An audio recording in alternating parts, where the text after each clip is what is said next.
Yo, what's poppin' YouTube? This your boy Kane at 500, and we back with another epic one. This is Feed the Streets TV. On this episode, this is part 2 to stupidity.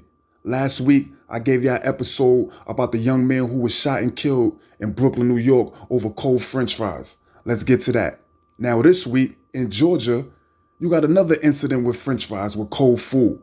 So a man goes up in the motherfucking McDonald's and all that, argue with the people over cold french fries. He calls the police on himself, and we're going to get to that, why he called the police on himself. So now the police showed up on the scene, and he's telling the police how he got the food and it's cold and all this shit and all that. The employers, the people that work at McDonald's and all that shit, they told the police he was wilding and all that shit, so they was trying to get boy a ticket for trespassing.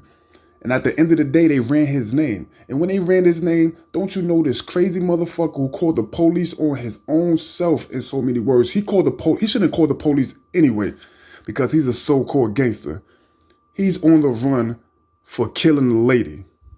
Murder. He was on the run. He bellhop. Dumbest criminals ever. I'm going to show you the video, man. Look at the video. Look at it close. What's going on in this picture right here? Is this man on drugs? Like, what's up with this nigga? Like, is his mental health is fucked up?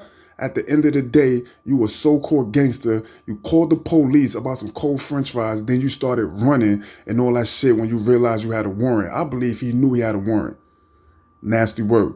Let's get to the video. 050 the movement.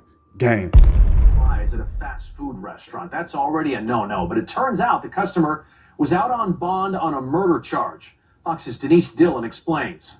The officer spoke with the owner, who said he was causing a scene, he was cursing at him, he threw a drink, and he wanted him to leave and to be issued a criminal trespass warning.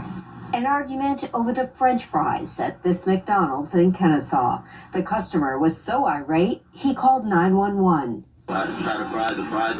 They're lukewarm, but they're not hot. Kennesaw police heard his culinary critique, then ran his name, Antoine Sims, through the computer and learned he had a warrant. Wanted person, caution, violence, armed and dangerous. Sims was charged in the murder of a woman in Johns Creek in 2018. Her body was found inside a burning car. He ran from police then and was later tracked down by U.S. Marshals in Wisconsin.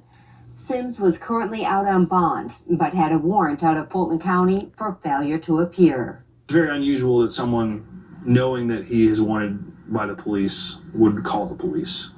But Mr. Sims did that. Sims may have realized that too. Listen, come over here, I'm gonna have you sign this real quick. When officers tried to give him the criminal trespass warning, he took off running, and the chase was on.